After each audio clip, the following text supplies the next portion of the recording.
Chapter 16. With my head full of George Barnwell, I was at first disposed to believe that I must have had some hand in the attack upon my sister, or at all events that as her near relation, popularly known to be under obligations to her, I was a more legitimate object of suspicion than anyone else. But when, in the clearer light of next morning, I began to reconsider the matter and to hear it discussed around me on all sides, I took another view of the case, which was more reasonable. Joe had been at the Three Jolly Bargemen, smoking his pipe, from 8:15 to 10:15.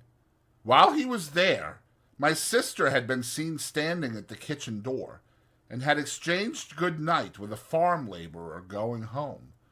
The man could not be more particular as to the time at which he saw her. He got into dense confusion when he tried to be.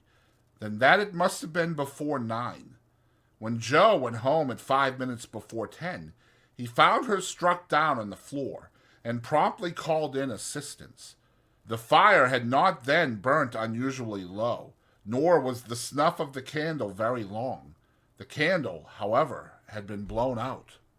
Nothing had been taken away from any part of the house. Neither, beyond the blowing out of the candle, which stood on a table between the door and my sister, and was behind her when she stood facing the fire and was struck, was there any disarrangement of the kitchen, excepting such as she herself had made, in falling and bleeding. But there was one remarkable piece of evidence on the spot. She had been struck with something blunt and heavy on the head and spine. After the blows were dealt, something heavy had been thrown down at her with considerable violence as she lay on her face, and on the ground beside her, when Joe picked her up, was a convict's leg iron which had been filed asunder. Now, Joe, examining this iron with a smith's eye, declared it to have been filed asunder some time ago. The hue and cry going off to the hulks, and people coming thence to examine the iron, Joe's opinion was corroborated. They did not undertake to say when it had left the prison ships, to which it undoubtedly had once belonged, but they claimed to know for certain that that particular manacle had not been worn by either of the two convicts who had escaped that night.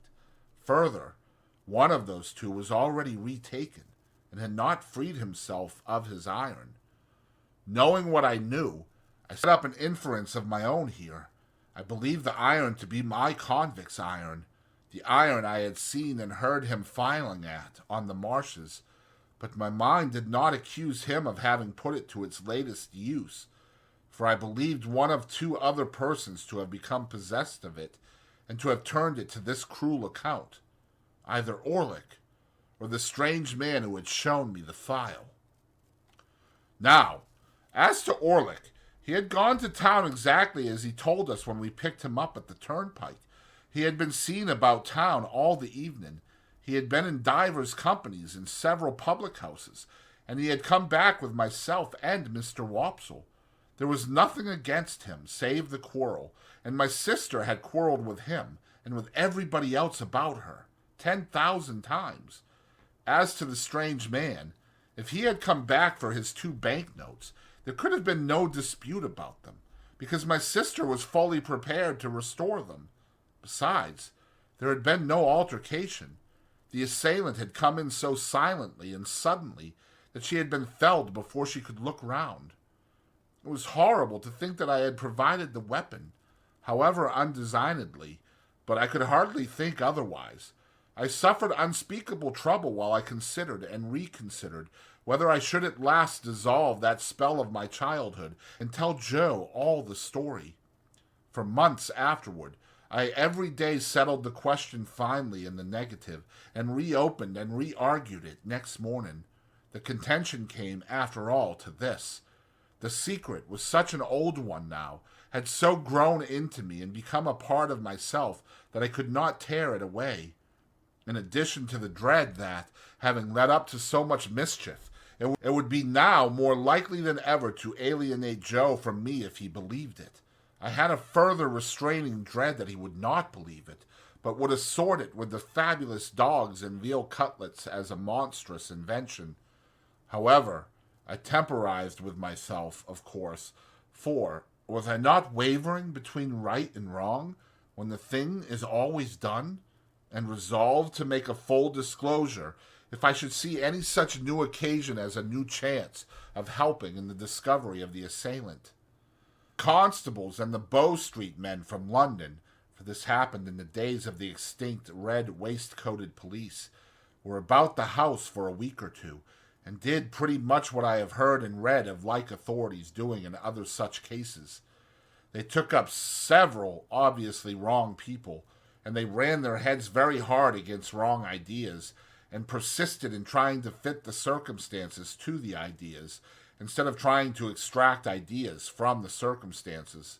Also, they stood about the door of the Jolly Bargeman, with knowing and reserved looks that filled the whole neighborhood with admiration, and they had a mysterious manner of taking their drink that was almost as good as taking the culprit, but not quite, for they never did it. Long after these constitutional powers had dispersed, my sister lay very ill in bed. Her sight was disturbed, so that she saw objects multiplied, and grasped at visionary teacups and wine glasses instead of her realities. Her hearing was greatly impaired, her memory also, and her speech was unintelligible. When, at last, she came round so far as to be helped downstairs, it was still necessary to keep my slate always by her, that she might indicate in writing what she could not indicate in speech.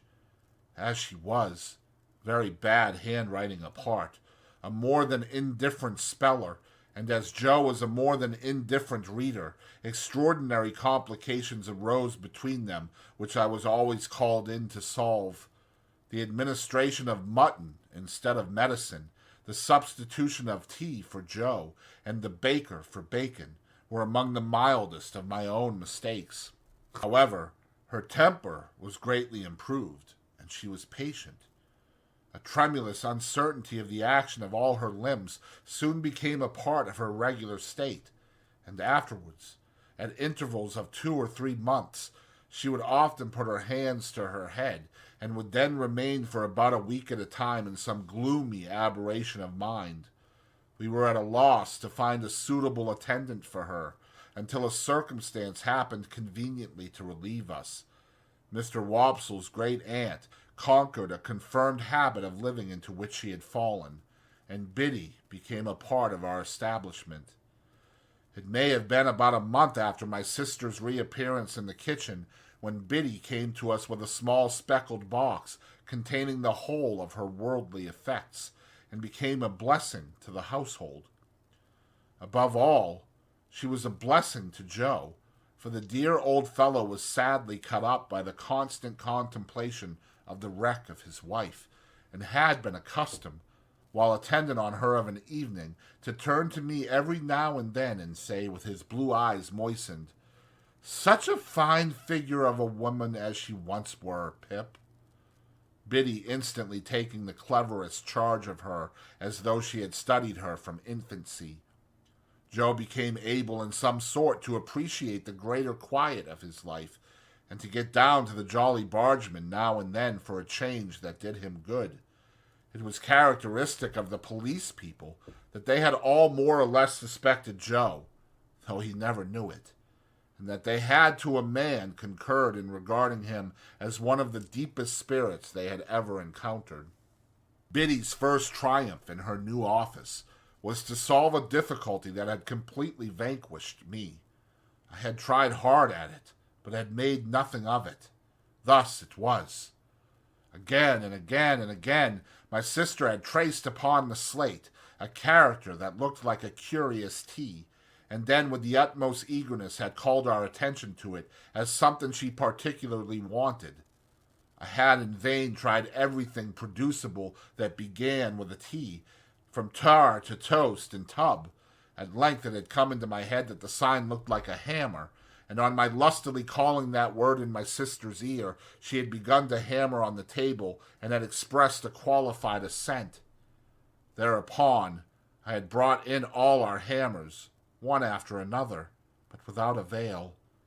Then I bethought me of a crutch, the shape being much the same, and I borrowed one in the village and displayed it to my sister with considerable confidence. She shook her head to that extent when she was shown it, that we were terrified lest in her weak and shattered state she should dislocate her neck. When my sister found that Biddy was very quick to understand her, this mysterious sign reappeared on the slate. Biddy looked thoughtfully at it, heard my explanation, looked thoughtfully at my sister, looked thoughtfully at Joe, who was always represented on the slate by his initial letter, and ran into the forge, followed by Joe and me. "Why, of course!" cried Biddy, with an exultant face. "Don't you see? It's him!" Orlick, without a doubt. She had lost his name, and could only signify him by his hammer. We told him why we wanted him to come into the kitchen. He slowly laid down his hammer, wiped his brow with his arm, took another wipe at it with his apron, and came slouching out, with a curious, loose, vagabond bend in the knees that strongly distinguished him. I confess that I expected to see my sister denounce him, and that I was disappointed by the different result.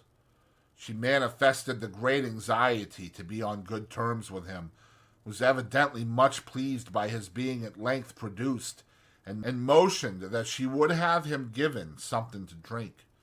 She watched his countenance as if she were particularly wishful to be assured that he took kindly to his reception. She showed every possible desire to conciliate him, and there was an air of humble propitiation in all she did, such as I have seen pervade the bearing of a child towards a hard master. After that day, a day rarely passed without her drawing the hammer on her slate, and without Orlick slouching in and standing doggedly before her, as if he knew no more than I did what to make of it.